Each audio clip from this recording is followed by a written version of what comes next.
Hello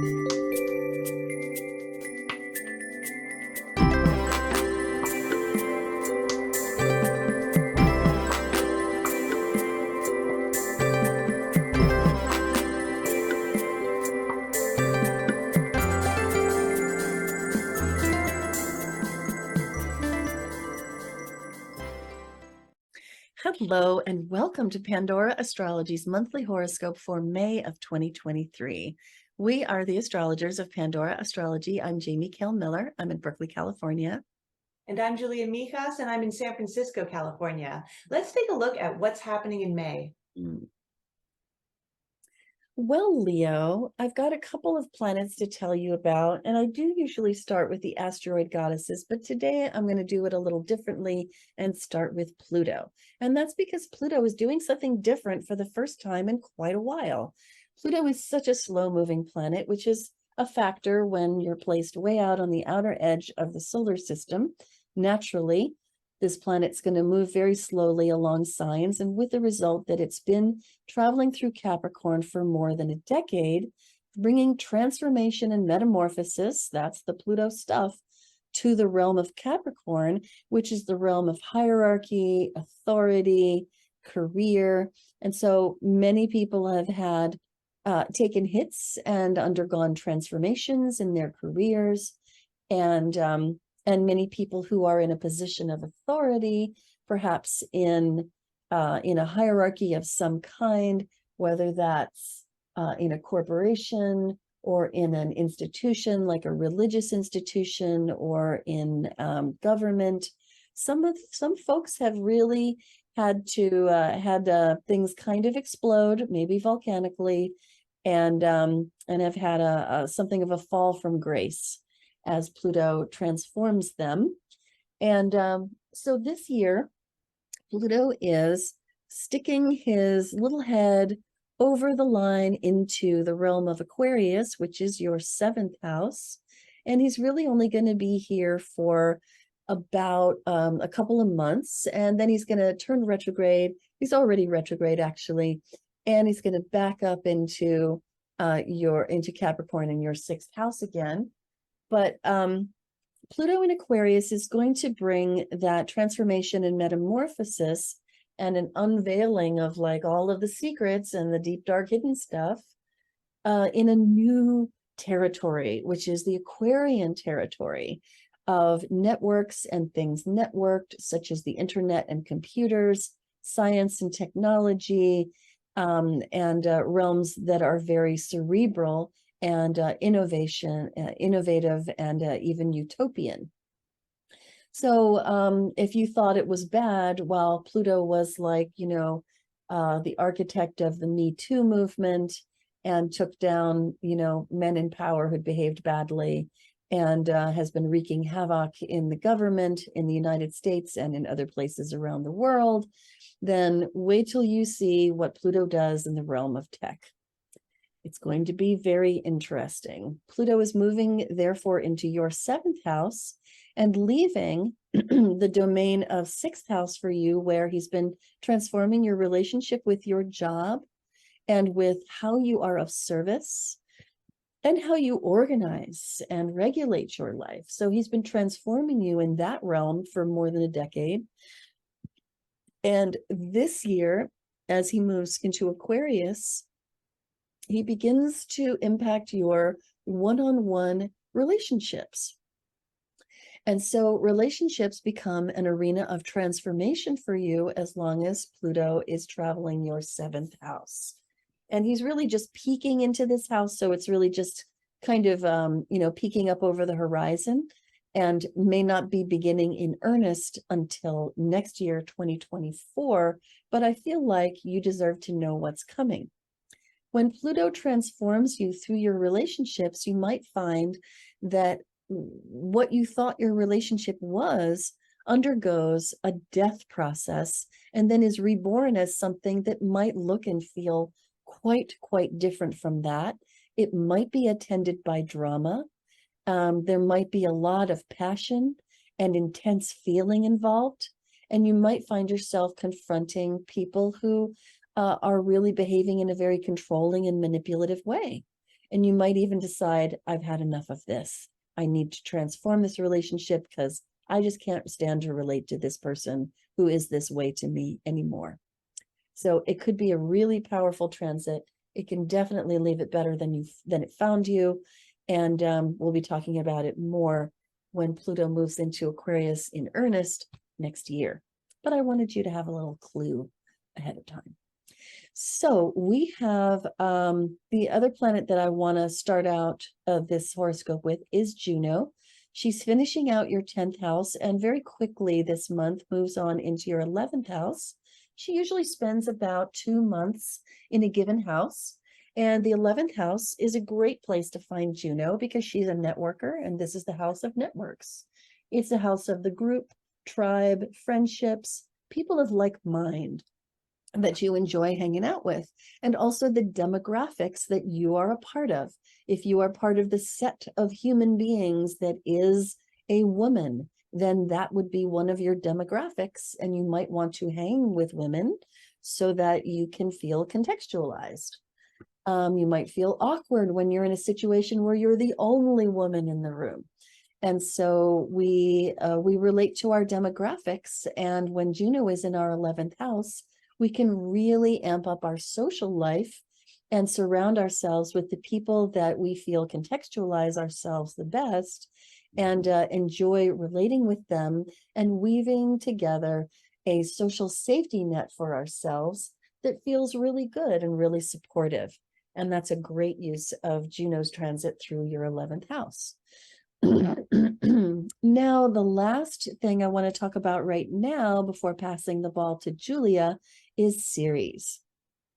Ceres is traveling along through your 2nd house, and she is retrograde. And she started out going retrograde back in February when she underwent a financial rebalancing period. And that started in your 3rd house in Libra. And so she probably sent you back to the drawing board as it came clear to your mind that your finances were kind of a mess and that they needed some form of rebalancing, and that all of your attempts to think it through and to apply your intelligence were not necessarily working, and that you were going to need to employ some practical changes. And that probably really came on as Ceres retrograded into Virgo back into your 2nd house. And so she's been very busy training you in how to run your money, how to spend it, save it, acquire it, manage it, and bookkeep it so that you can, be prepared when tax time comes along, for example.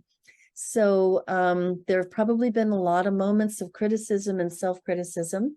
But when she goes direct, which she is doing this month on the 7th, you will find, see, there she is. You will find the 6th actually in some time zones, or the 7th in others. You're going to find that things are going to start to ease out. Things are going to start to untangle, and that whatever process you've landed on in terms of better organizing your finances so that you can balance your budget is underway, is going forward, and that things are going to get all sorted out. So that's some really good news. Ceres goes retrograde for about 3 months, about every year and a half or so, and often brings up these kinds of financial issues when it does. And they can also, by the way, you could take everything that I just said about Ceres and you could take out the idea of finance, and you could instead plug in the idea of body and diet, body image and diet. And this whole thing could have been an experience that you've been having to do with your own health and your self-stewardship, and how you take care of your body and how you feed your body, how you nourish your body for health and longevity, and how to do it better. So that could be the approach. Hey, Julia, what's up with Mercury, Venus, and Mars for the Leos of the world? Well, I think the big news, Leo, is that Mercury starts the month retrograde. So yes, we are officially in retrograde season, and this is all happening in your 10th house of career. So since Mercury represents our mind, it's also the planet of communication.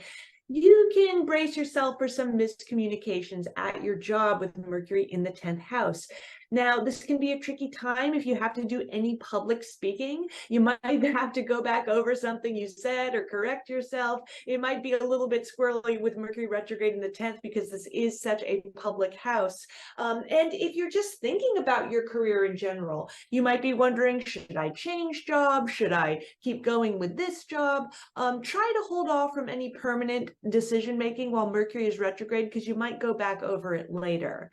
Now, on May 1st, this is an important day because Mercury is going to conjoin the Sun while retrograde. We call that Lesser Epiphany Day. And it's an important day because you might gain a little bit of insight into the confusion that you've been dealing with, especially at work. The 10th house can also represent your parents too, because it is the house of authority figures. So maybe you get a little clarity into the miscommunications you've been having with authority figures, or a little clarity into what direction and what strategy you want to apply with your job. But by May 14th, Mercury will go direct. And we say give it about a week after that for Mercury to gain speed in the sky so that we can say that this retrograde cycle is finally over, which will be a much needed relief for all of us. Venus, speaking of more pleasant things, the planet of pleasure herself and relationship, starts the month in your 11th house. This is a very friendly, social place. So you might be feeling very social for the first week of the month. You might notice that you're connecting a lot more with your friends, that you're having fun times out with them. The 11th house is also the house of groups. So you might be getting more pleasure from any groups you're a member of. That can be a professional association, a conference, a union, a recovery program. Venus just brings a little bit of extra harmony and pleasure to the social element of your life. Then by May 7th, Venus enters your 12th house, where you're going to be a little less social because the 12th house is an isolated place. Venus in the 12th house, since this is a house of service, you might find yourself being of service to other people and taking pleasure and really being there for somebody, especially if they're going through a rough time. Maybe your partner's having a hard time, for example, and then, you pull through for them and it brings you guys closer together. Venus in the 12th house might mean, because the 12th house is a very spiritual place, that you find a little extra pleasure in whatever spiritual rituals you have in your life. This might be a really nice time for yoga, for sort of dream interpretation, for practicing tarot, for example, all 12th house activities, astrology too. And Mars is also going to be in the 12th house with Venus. Mars is there all month. Let me say that again. Mars is there at the beginning of the month. And Mars in the 12th is a little bit more challenging than Venus in the 12th. And I'll explain. So Mars is a planet where we can get a lot done, work very hard and feel very driven, but we can also run into some frustrations wherever Mars is too. So with Mars in the 12th house, what's challenging about this transit is you could get kind of irritated out of nowhere and not really know what the cause is, because the 12th is your subconscious. So maybe there's something that starts bothering you all of a sudden, and it's like connected to something that happened a long time ago or is weirdly related to what's going on now. It's kind of like your subconscious is in overdrive, and it might be that you get a little itchy and irritated out of nowhere. But since Mars is our drive, and he is going to be with Venus in this house for a chunk of his time in this transit, I think this would be a great time for just really applying yourself spiritually, especially physical stuff. I mentioned yoga with Venus in the 12th, but anything like Tai Chi, any type of activity, visiting a local temple or church, or just being somewhere on your own, which is sort of away from it all, because the 12th house is a place of isolation. It can even be the wilderness, where you can kind of feel like you're just much more spiritually grounded. Getting out your energy in those avenues might be a really productive and kind of a fruitful time for your spiritual life. Then by May 20th, Mars enters your first house, and this is going to be a totally big shift in energy because the first house is the house of self, and it's very, very direct. So where earlier in the month you're, you might be getting angry in sort of indirect ways or not knowing where it's coming from. By the end of the month, you'll be very direct with other people, very assertive. It's a high energy time. It can be great for getting a lot of physical activity in, but just try not to overdo it. Try not to overly assert yourself or overly assert yourself physically, like don't challenge yourself too much with a new workout routine, or you might pull a muscle, for example, with Mars in the first house. Yeah, especially if it's been a while since you did that routine. Exactly. Gentle. Hi, Jamie here. I just wanted to say thank you for watching this video. And if you're enjoying it, please consider becoming a patron on Patreon. Your support helps keep this content free, and you can also get access to workshops where I will cast your chart live in the workshop. The link can be found in the description below. Thanks again, and let's get back to the video. Well, there are two moons to talk about, and the first one is pretty dramatic, and the second one is pretty yummy. So here's what I mean. The first moon is the second moon of this eclipse season. There was a solar eclipse last month in April, and now there's a lunar eclipse to follow. They do come together usually in pairs like that. This particular lunar eclipse is in Scorpio, which really intensifies it. Now, eclipses are already pretty intense because they make us look at our shadow. And that's something that we generally don't like to do. We don't like to look at that stuff. We want to put that stuff behind us. We want to be looking forward as just human nature. And yet an eclipse makes us look at that stuff. And then a lunar eclipse can do that process emotionally through the emotions that we feel during the eclipse, and it can really, really stir the pot.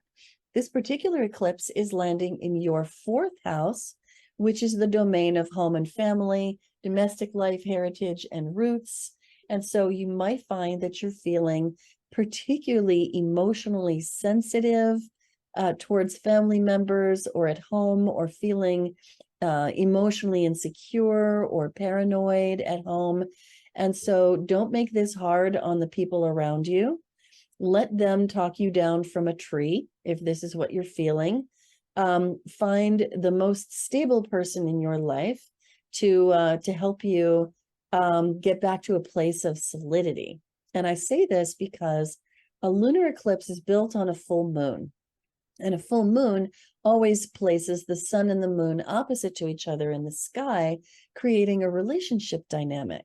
And so during full moons in general, whether they are eclipses or not, you may find yourself playing out the dynamic with someone in your life. You might play the part of the moon, being very emotional, very passionate, very caught up in an emotional storm even. And then somebody in your life might play the part of that sun and Vesta and Uranus that are hanging out there with the sun, and might be trying to stabilize you, ground you, or might be impassively, have a sort of a wall up to your emotions and just be completely not interested in how you're feeling at all. It can really go either way. But if you are having a lot of feelings, and especially if they're veering into the negative feelings of self-destruction or pain and shame and all of that stuff that we really don't like to look at every day, then seek out the person in your life who grounds you the best, who is just so there for you, so solid for you, somebody you can really cling to in life's storms. Find that person and bring your emotions to them and let them talk you down from a tree. And don't inflict your emotions on the people that you live with. They might be having their own. And the watchword for this moon is you are not in control. It's going to really bring up a lot of feelings of vulnerability. And in whatever area you want most to be in control and you're just not, it's going to be in your face. So watch out for that. And as always, with things involving Scorpio or Pluto, it's best to sail through the thing as gracefully and graciously as you can, knowing that it will end. Now, the second moon of this month is so much nicer. And so we're going to have to hold on until it happens. This one is coming on the 19th, and it is a new moon in Taurus. So it lands up here in your 10th house. And the 10th house being the arena of career and authority, the arena of progress in your place of work or your business, your goals, your achievements. It's an arena of hard work and building skills. So this arena has been super full all month, lots of activity here. So a lot of your attention has been here, especially in the first part of the month. And then when this moon comes along, it's a really great time for planting seeds of something new. That's what new moons are all about. Now, seeds are planted in the darkness. We don't see the results of them. Planting time is planting time. It's not harvest time. And so you got to plant those seeds in the full faith that they will grow into something good. And you got to plant the most robust seeds that you can find. These particular seeds are going to be good, strong ones, because this is a moon in Taurus, which is a sign that is loaded with fertility, very stable, and very much earthy in the best possible way. So there could be, new beginnings here that lead to things down the line and in the future, which we can't see now, but which bud and blossom and fruit into something wonderful that stemmed from something you did under this new moon in your career arena. So right after this, and I do want to mention also, this moon has tons of harmony. It has a lovely sextile to Neptune, another sextile to Mars. It has a trine to Ceres. It has a trine to Pluto. And that trine to Pluto in particular suggests that this moon could be an occasion for shedding the old as well as planting seeds of the new. And it doesn't even have to hurt. So that's really good news coming after the lunar eclipse earlier in the month. And another thing I want to say is that not that this applies to you too terribly much, because this moon is landing in your 10th house, but I do want to say this is a very fertile moon, and that if you don't want to conceive under this moon, you should be using contraception. And I'm just saying that to everybody. Some folks in particular, if this moon lands in a house that has to do with fertility, but I'm just saying it to everybody. And then we have the seasonal change. So Sun is going to leave this very full and busy 10th house that has had you so very preoccupied with your career and your goals and your achievements and how you're going to take your next step. And the Sun then moves on into your 11th house and begins to break up that big old puppy pile that was there in the 10th and bring some of the emphasis and the energy into the 11th house, which, as I mentioned before when I was talking about Juno, is that house of networks and community, friends, and the people of like mind that you hang out with. And this is also a house of the communities of people and the networks that you may know through your place of business. And in particular, if you run your business and your business has social media campaigns, followers, newsletter subscribers, that sort of thing, then this house refers to that form of capital belonging to your business.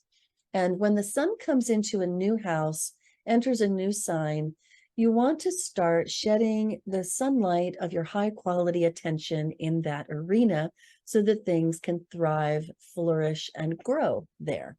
So this is a really great time for that newsletter blast where you put the word out to all of your peeps, whether it's, your friends and putting together a gathering, or whether it's your, newsletter subscribers and it's announcing something that you want to get them all excited about, or whether it's a meetup that you go to.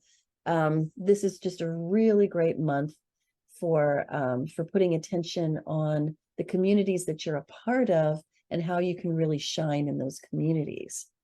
The Sun will be traveling through your 11th house for about 30 days, starting on May 21st. And during that time, go out into those communities, be shiny, be that big creative personality that you can be, and watch all the attention that you can get, and just to, enjoy being with your peeps. Well, that's all for today. If you love Pandora Astrology's free and informative horoscopes, please do hit that like button, subscribe to our channel, and share our horoscopes with your friends. We make these horoscopes for you for free, and if you appreciate it, supporting us on Patreon is the best way to show it. Share our horoscopes with your friends too. Enjoy your May, and until next time, we'll see you around the cosmos. Bye-bye.